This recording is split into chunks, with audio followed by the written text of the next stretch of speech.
December 16, 1944. The Ardennes Forest.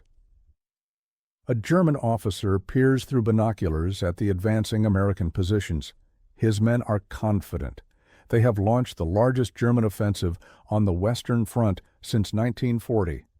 200,000 soldiers, nearly 600 tanks. The Americans are caught completely off guard. But somewhere in the frozen woods ahead, American artillery crews are loading shells that contain something the Germans have never seen, something their own scientists had declared physically impossible. In a few hours, entire German formations will simply cease to exist. The survivors will describe shells that seem to read their minds, detonating at precisely the perfect height to turn foxholes into graves. German engineers will examine captured shells and refuse to believe what they find. The secret weapon that changed the war was not a tank, not a plane, not even a bomb. It was a fuse, and it would render the mightiest army in Europe utterly helpless against an invisible enemy falling from the sky. If you want to see more stories like this, make sure to subscribe to the channel and let me know in the comments where you're watching from today. To understand how a simple fuse could transform modern warfare, we need to go back to the fundamental problem that had plagued artillerymen since the invention of the cannon. Artillery shells could kill in two ways. They could hit something directly, or they could explode nearby and let the fragments do the killing. Direct hits were devastatingly effective, but incredibly difficult to achieve against moving targets or dispersed infantry. A shell landing even a few meters away from a soldier in a foxhole might do nothing more than shower him with dirt. The explosion would go upward and outward, but the man lying flat in his hole would be protected by the earth itself. Military planners had known for decades that the ideal artillery shell would explode not on the ground, but in the air directly above enemy troops. An airburst would send fragments raining down at steep angles, reaching into foxholes and trenches that ground bursts could not touch. The mathematics were simple. A shell exploding at the optimal height of about 20 meters above the ground could cover an area 3 to 4 times larger than the same shell exploding on impact. But achieving consistent airbursts was nearly impossible. The first solution was the time fuse. Artillery crews would estimate the distance to the target, calculate how long the shell would be in flight, and set a mechanical timer to detonate the shell at the right moment. In theory, this would create the perfect airburst. In practice, it was a nightmare of variables. The shell's flight time depended on muzzle velocity, air temperature, humidity, wind speed, and the shell's own manufacturing tolerances. A time fuse that worked perfectly at 1,000 meters might explode too high or too low at 1,100 meters. If the target was moving, the calculations became even more complex. Artillery crews spent hours preparing firing tables, adjusting for conditions, and still watched helplessly as their shells detonated at the wrong heights. Some burst harmlessly in the air hundreds of meters above the enemy. Others buried themselves in the ground before exploding, no better than contact fuses. The waste was enormous. Ammunition that should have been decisive was instead scattered across the battlefield with minimal effect. The British developed a different approach during the First World War, creating fuses that could be set to detonate at specific altitudes using barometric pressure. These worked better for anti-aircraft fire, where the target altitude was known, but they were useless against ground targets at varying elevations. The fundamental problem remained unsolved. No matter how sophisticated the timing mechanism, someone had to guess when and where the shell would reach its target, and guessing meant missing. By the late 1930s, military engineers around the world had reached a frustrating conclusion. The perfect artillery fuse, one that could sense its proximity to a target and to detonate at exactly the right moment, was theoretically possible, but practically impossible. The fuse would need some kind of sensor, either radar or radio, that could measure distance while traveling through the air at hundreds of meters per second. More importantly, the electronics would have to survive being fired from a cannon. This was where the problem became truly impossible. The acceleration forces inside an artillery shell at the moment of firing are almost beyond comprehension. When a 155 millimeter howitzer fires, the shell goes from 0 to over 800 meters per second in a fraction of a second. The components inside experience forces of 20,000 times normal gravity, 20,000 Gs. To put this in perspective, a fighter pilot might experience 9 Gs during an extreme maneuver and risk losing consciousness. An astronaut during launch experiences about 3 Gs. The vacuum tubes that powered all sophisticated electronics in the 1940s were made of glass. They contained delicate filaments and precisely positioned electrodes. They were designed to sit motionless on laboratory benches, not to be fired from artillery pieces. The idea of a vacuum tube surviving 20,000 Gs was like suggesting a light bulb could survive being hit by a hammer. German engineers, who had some of the most advanced electronics programs in the world, had run the calculations. They concluded that a proximity fuse using radio technology was physically impossible. The components simply could not survive. Any reports of such a device must be disinformation or fantasy. This conclusion would prove to be one of the most catastrophic intelligence failures of the war. While German scientists were proving that proximity fuses were impossible, American engineers were building them. The story begins in 1940 when the British shared a remarkable secret with the United States. They had been working on proximity fuses for anti-aircraft shells and had made significant progress.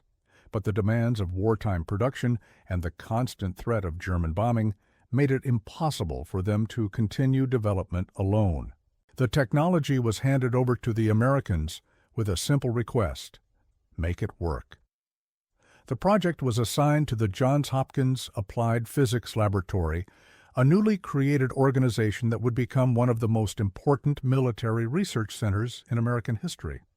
The scientists who gathered there faced a challenge that seemed insurmountable. They had to create a radar system small enough to fit inside an artillery shell.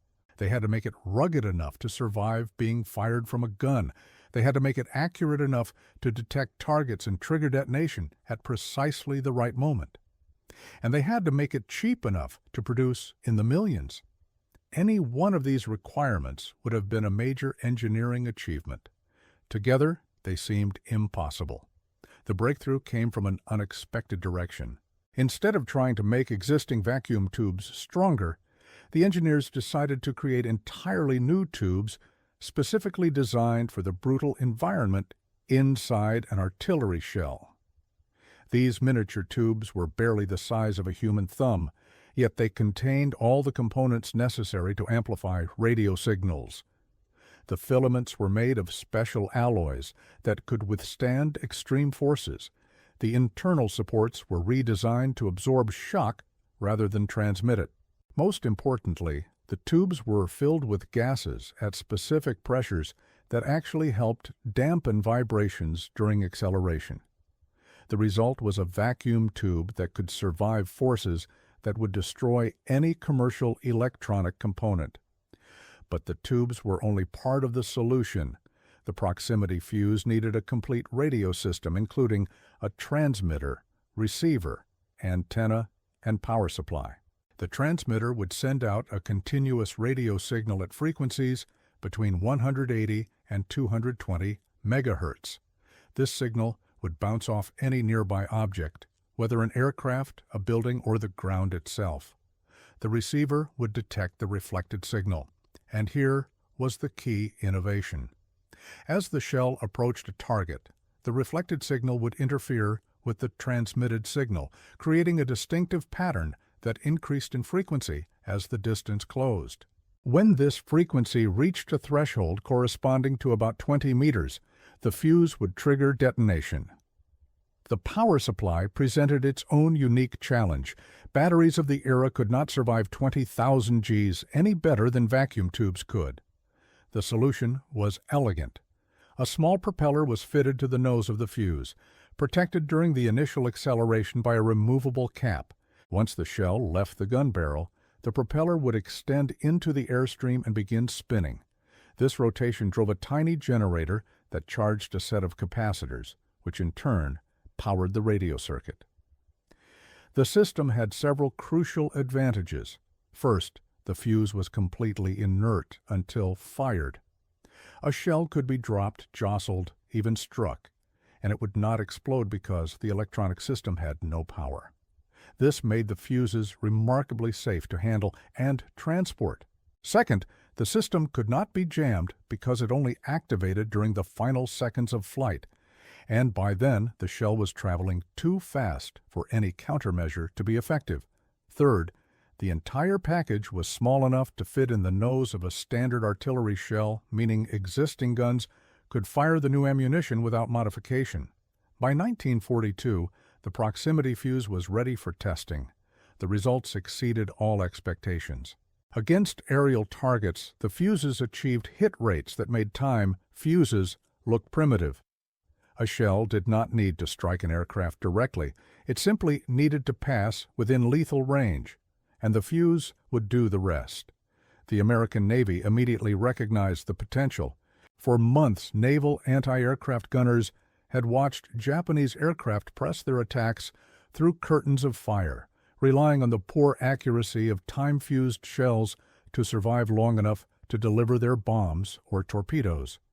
The proximity fuse would change those odds dramatically. The first combat use came in January 1943, when the cruiser USS Helena used proximity-fused shells to shoot down a Japanese aircraft.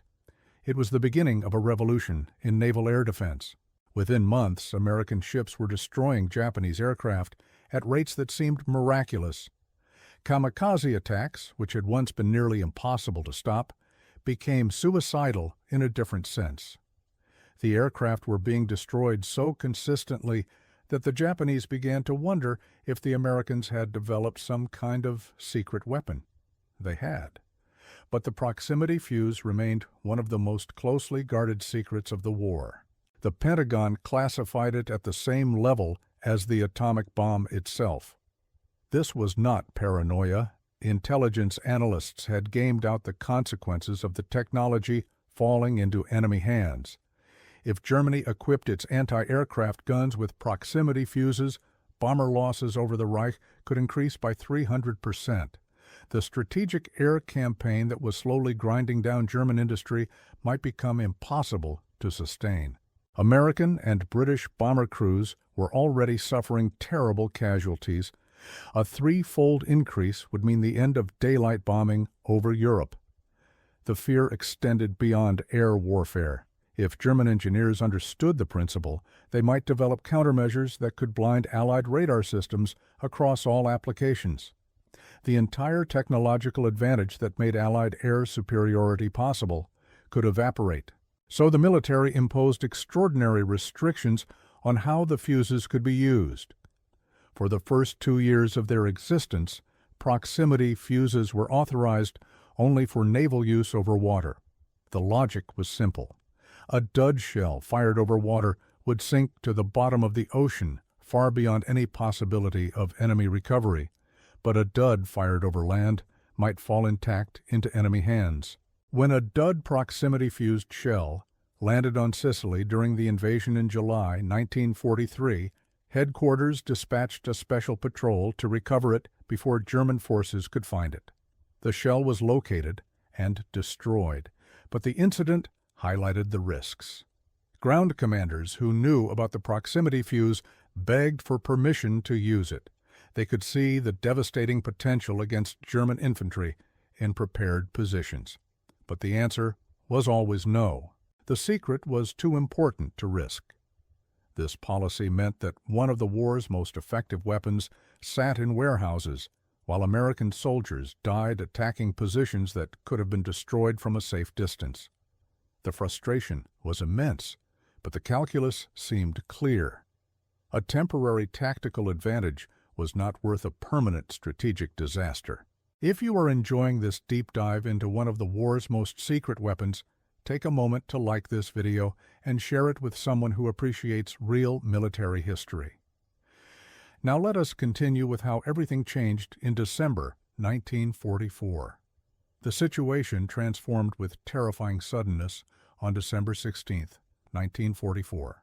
That morning, 200,000 German soldiers launched Operation Watch on the Rhine, the offensive that would become known as the Battle of the Bulge. The attack achieved complete surprise.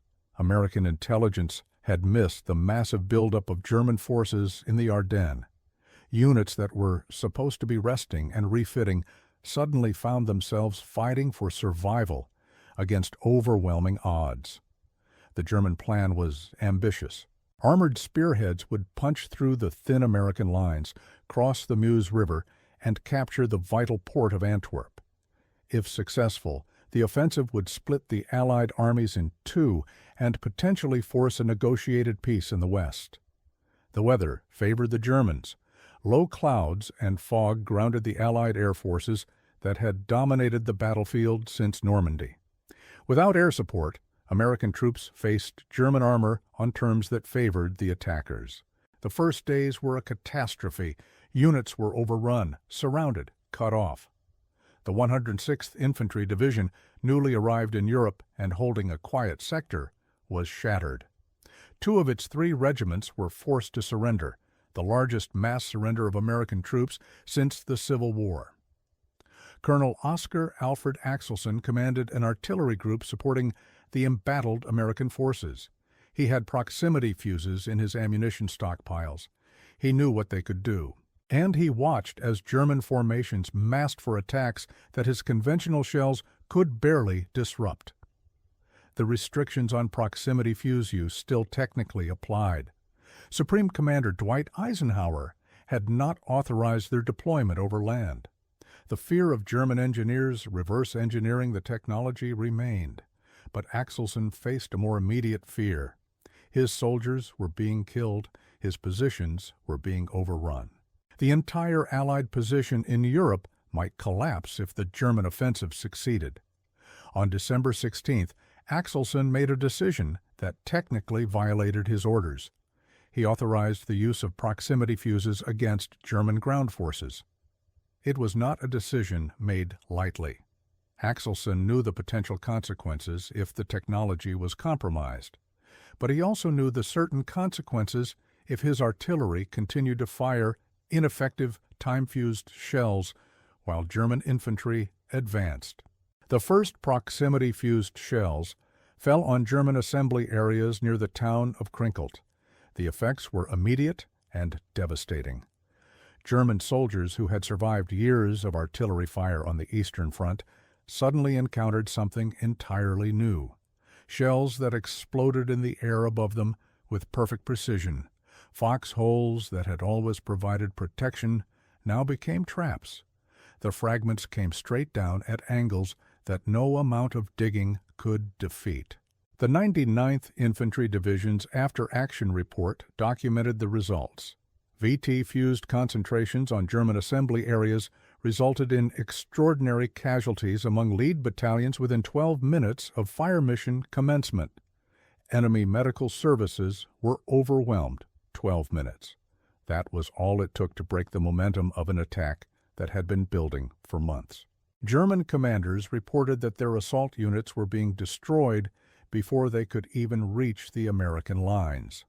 The losses were not just physical. The psychological impact was equally severe.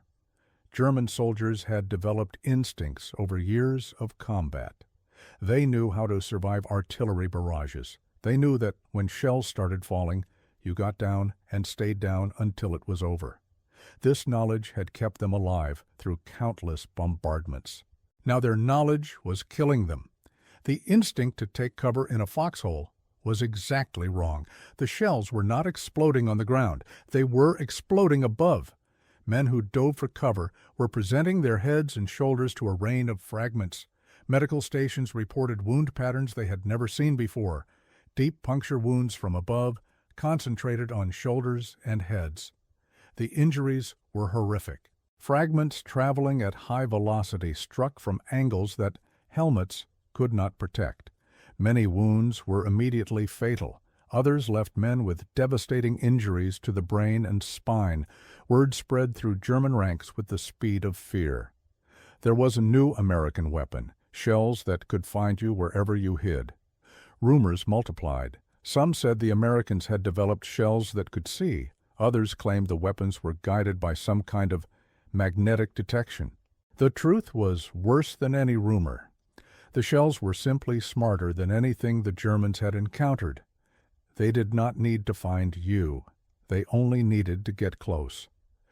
2 days after Axelson's unauthorized decision, the use of proximity fuses was officially approved for the entire Western Front. The calculation had changed. The German offensive threatened the entire Allied position in Europe.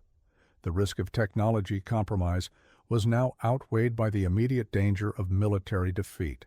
Production records show that American artillery fired tens of thousands of proximity-fused shells in the first week after authorization. The effect on the Battle of the Bulge was profound. German infantry attacks that should have succeeded based on numbers and positioning were being destroyed before they could close with American lines. Armored formations found that their infantry support was being stripped away by artillery that seemed impossibly accurate. The Hürtgen Forest battle provided an even more dramatic demonstration of proximity fuse effectiveness. This grinding campaign had been underway since September 1944. American forces were trying to push through dense forest toward the Ruhr River dams. The Germans had turned the forest into a fortress.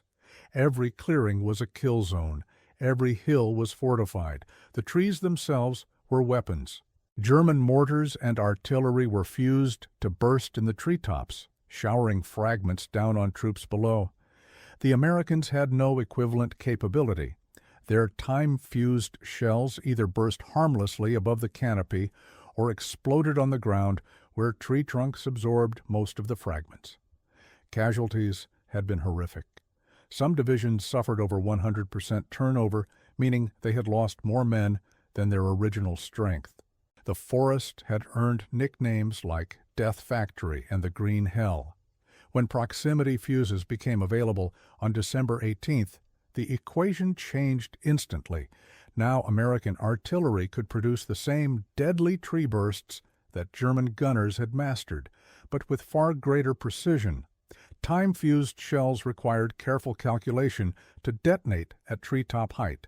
Proximity-fused shells found that height automatically. The radio signal bounced off the tree canopy and triggered detonation at precisely the optimal moment. German defensive positions that had resisted weeks of attack became death traps. Soldiers who had sheltered beneath the trees now found that same cover, becoming the instrument of their destruction. Fragments that would have risen harmlessly into the sky instead ricocheted off trunks and branches, filling the space beneath the canopy with lethal metal. After action reports noted a dramatic increase in enemy casualties and a corresponding decrease in German defensive effectiveness. Positions that had held against repeated assaults were abandoned. German commanders who had confidently reported their sectors as secure suddenly faced impossible casualty rates. The Wehrmacht High Command recognized that something fundamental had changed. Reports flooded in from across the front describing American artillery with impossible accuracy. Units that had weathered years of Soviet bombardment were being destroyed by what seemed like modest concentrations of American fire. German intelligence struggled to understand what was happening. They knew the Americans had not suddenly become better at calculating time fuses. The precision was too consistent, too uniform across different units and conditions. Something had changed at the technical level. Examination of shell fragments provided confusing clues.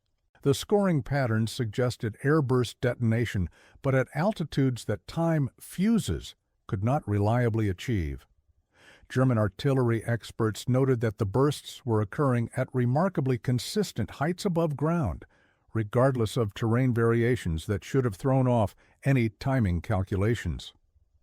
In October 1944, Field Marshal Albert Kesselring's staff in Italy had noticed dramatic increases in Luftwaffe losses to Allied anti-aircraft fire.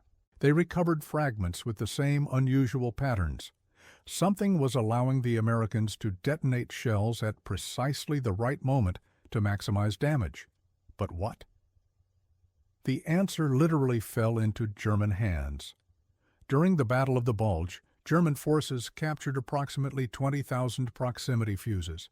This was exactly the intelligence coup that American planners had feared.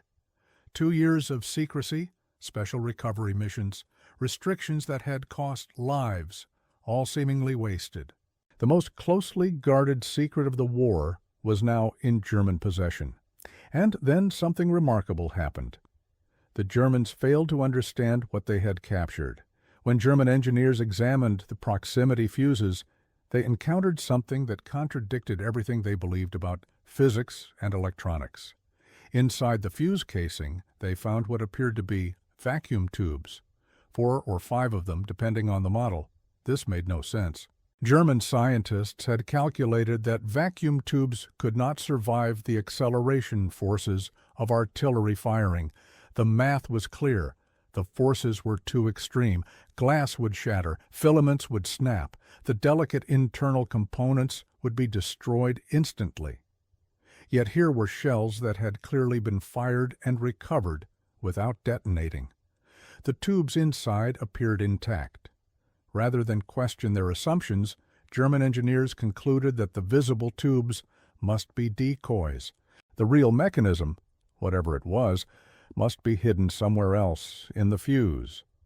Perhaps the Americans were using some form of magnetic detection. Perhaps there was a chemical trigger of some kind. The vacuum tubes were surely a deception, designed to mislead anyone who captured the shells. This conclusion was perhaps the greatest failure of German technical intelligence in the war.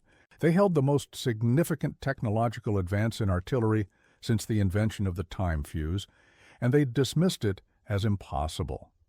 The very certainty of their scientific calculations blinded them to evidence that contradicted those calculations. The irony is profound.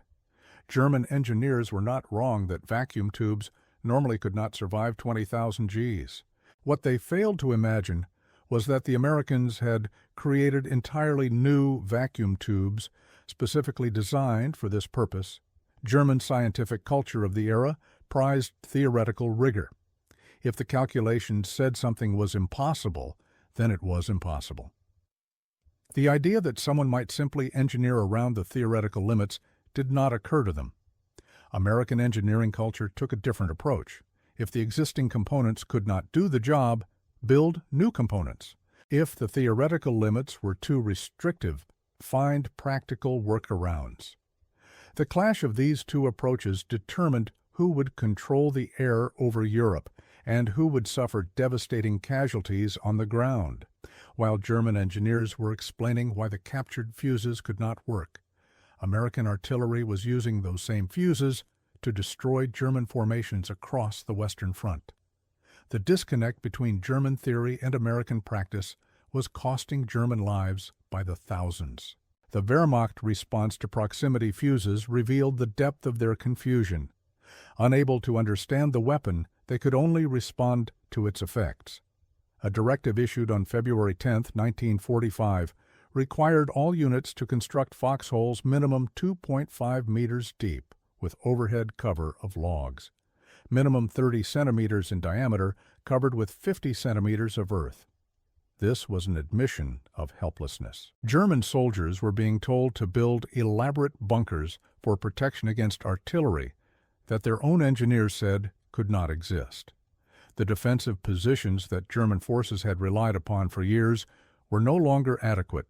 Standard foxholes provided no protection against airburst fragments. Trenches were equally vulnerable. Only deep bunkers with heavy overhead cover could stop the rain of metal from above, and building such positions took time and resources that German forces increasingly lacked. The tactical implications rippled across the entire front. German defensive doctrine had been built around the principle of elastic defense. When attacked, Forward units would absorb the initial blow while reserves moved to counterattack. This required troops to be positioned in the open, ready to move quickly. Proximity-fused artillery made such positions suicidal. Any concentration of troops in the open could be destroyed within minutes. Reserves that gathered for counterattacks found themselves under devastatingly accurate fire before they could launch their assault. German commanders faced impossible choices. If they dispersed their forces to reduce artillery casualties, they lacked the concentration to mount effective counterattacks. If they concentrated for attack, American artillery would destroy them before they could reach enemy lines. The flexibility that had made German defensive tactics so effective was being stripped away by a weapon they could not counter. The Rhine crossing operations in March 1945 demonstrated the full maturity of proximity-fused tactics. American artillery fired tens of thousands of proximity-fused shells in preparation for the assault across the river. German defensive positions that had been carefully prepared over months were devastated before the first American soldier touched the water. Troops that had planned to contest the crossing from fortified positions found those positions turned into charnel houses. The bombardment did not simply kill defenders. It destroyed their ability to resist. Communications were severed. Command posts were eliminated. Soldiers who survived the initial barrage were too shaken and disorganized to mount effective resistance. The crossing, which German commanders had expected to be a bloody and contested affair, proceeded with remarkably light casualties. American forces established bridgeheads that would have seemed impossible months earlier. The spring of 1945 saw the complete collapse of German resistance in the West, and proximity fuses played a significant role in that collapse. The psychological impact alone was enormous. German soldiers had learned that no defensive position was safe. Foxholes were graves. Trenches were death traps. Even deep bunkers could be destroyed by sustained bombardment with airburst shells that found their way through any gap in overhead cover. The will to resist depends partly on the belief that resistance is possible. When soldiers feel that death is certain no matter what they do, morale collapses. German veterans who had fought through years of war began surrendering in numbers that would have been unthinkable a year earlier. The hopelessness was not cowardice. It was a rational response to a tactical situation that had become impossible. What could a soldier do when the enemy's shells could find him wherever he hid? The final months of the war became a grim laboratory for studying the effects of proximity fuses on human bodies and human morale. Medical reports cataloged injuries that told the story of a weapon system designed to kill from above. Head wounds, shoulder wounds, wounds to the upper back. The patterns were consistent across thousands of casualties, men struck down by fragments falling at steep angles that no amount of body armor could defeat. The wounds were often fatal, and when they were not fatal, they were devastating. Shattered skulls, severed spines, mangled shoulders. The survivors carried their injuries for the rest of their lives, living reminders of a secret weapon that had changed the nature of ground combat. The war in Europe ended in May 1945, but the proximity fuse was only beginning its career. The technology transferred immediately to the Pacific Theater, where American forces were planning the invasion of Japan. Intelligence estimates suggested that Japanese resistance would be fanatical and casualties would be enormous. Proximity fuses would be essential for reducing those casualties. Artillery units equipped with the fuses had proven devastatingly effective at destroying enemy troops in prepared positions. The Japanese defense of their home islands would depend on exactly such positions. The atomic bombs made the planned invasion unnecessary, but the proximity fuse had already proven its value in island battles where American forces assaulted Japanese fortifications. Before we reach the conclusion, if this account of one of history's most secret weapons has given you a new perspective on the Second World War, subscribe to the channel for more deep dives into military history that you will not find anywhere else. The post-war analysis revealed the true scope of proximity fuse production and deployment. American factories produced over 20 million proximity fuses during the war, a manufacturing achievement that rivaled any other weapon system. The cost was enormous, but the effectiveness justified every dollar. Studies estimated that proximity fuses had increased artillery effectiveness against personnel targets by a factor of 5 to 7 compared to time fuses. A single battery equipped with proximity fuses could achieve the same effect as 5 batteries with conventional ammunition. The production figures alone indicate how important military planners considered the weapon.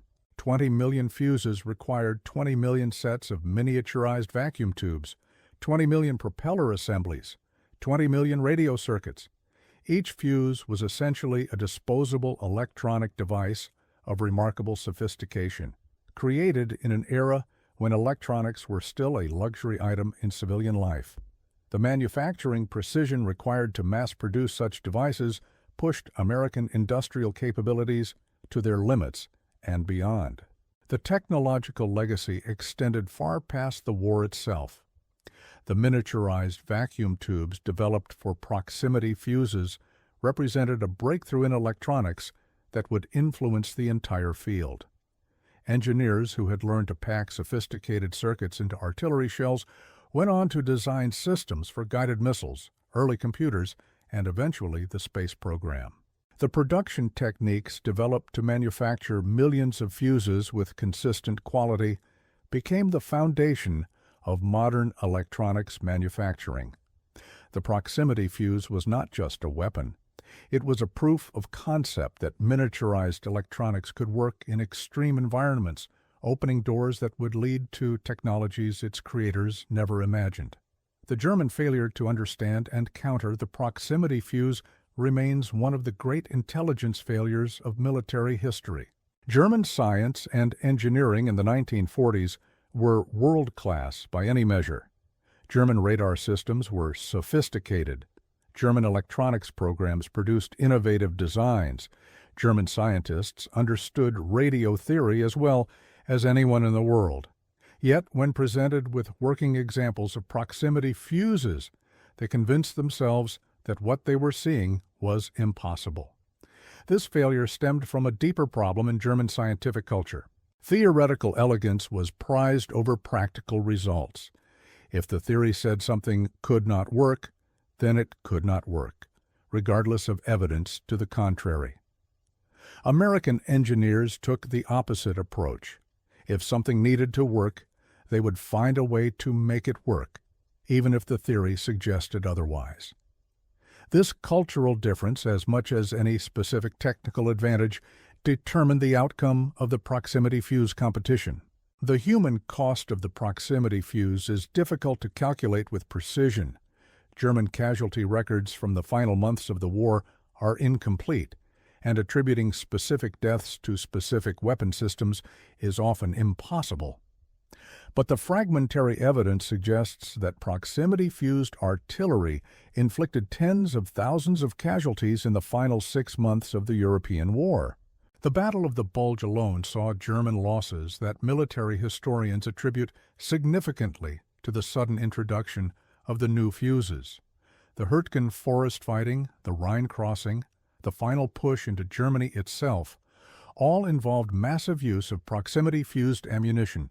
The soldiers who died under those airbursts were not killed by some impersonal force of nature.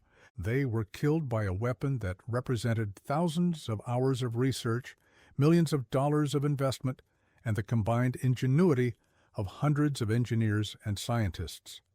The proximity fuse was deliberate death, engineered and manufactured with the same care that American factories put into automobiles and appliances. The ethical questions raised by such weapons remain relevant today. The proximity fuse was not a terror weapon in the sense that it targeted civilians. It was designed to kill soldiers more efficiently than previous artillery could achieve. But efficiency in killing is not morally neutral. The fragments that fell from proximity-fused airbursts did not distinguish between soldiers who posed a threat and soldiers who were already wounded, between men fighting by choice and men fighting by conscription. The weapon killed with mechanical impartiality, and it killed in numbers that would have seemed impossible to artillerymen of previous generations. The officers who authorized the use of proximity fuses made decisions that they believed would save American lives by ending the war more quickly. Colonel Axelson, who made the unauthorized decision to deploy the fuses at the Battle of the Bulge, was not disciplined for his choice. His decision was vindicated by events. The fuses helped blunt the German offensive and contributed to the eventual Allied victory.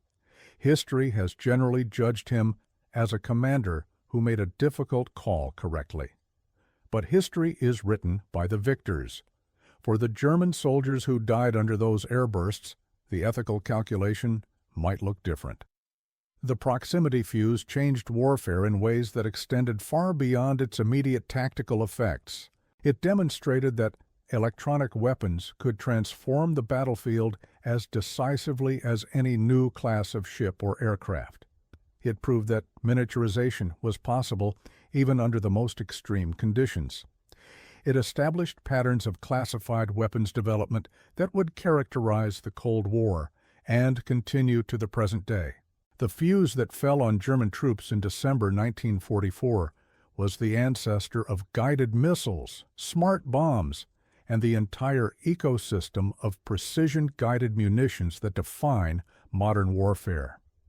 The principle that a weapon could sense its environment and make autonomous decisions about when to detonate was revolutionary. That principle now guides systems that can select individual targets in crowded urban environments. The story of the proximity fuse is ultimately a story about the relationship between technology and human conflict. A device smaller than a coffee can, containing components that looked like they belonged in a radio set, changed the outcome of the largest battle fought on the Western Front. German forces that had fought the entire Allied coalition to a standstill were rendered helpless by a weapon their own scientists said could not exist. The secret fuse worked not because of magic or luck, but because American engineers refused to accept theoretical limits as practical barriers. They built something impossible and shipped it to the front by the millions. The Germans never saw it coming because they had convinced themselves there was nothing to see. And by the time they understood what was happening, it was far too late. The fragments were already falling.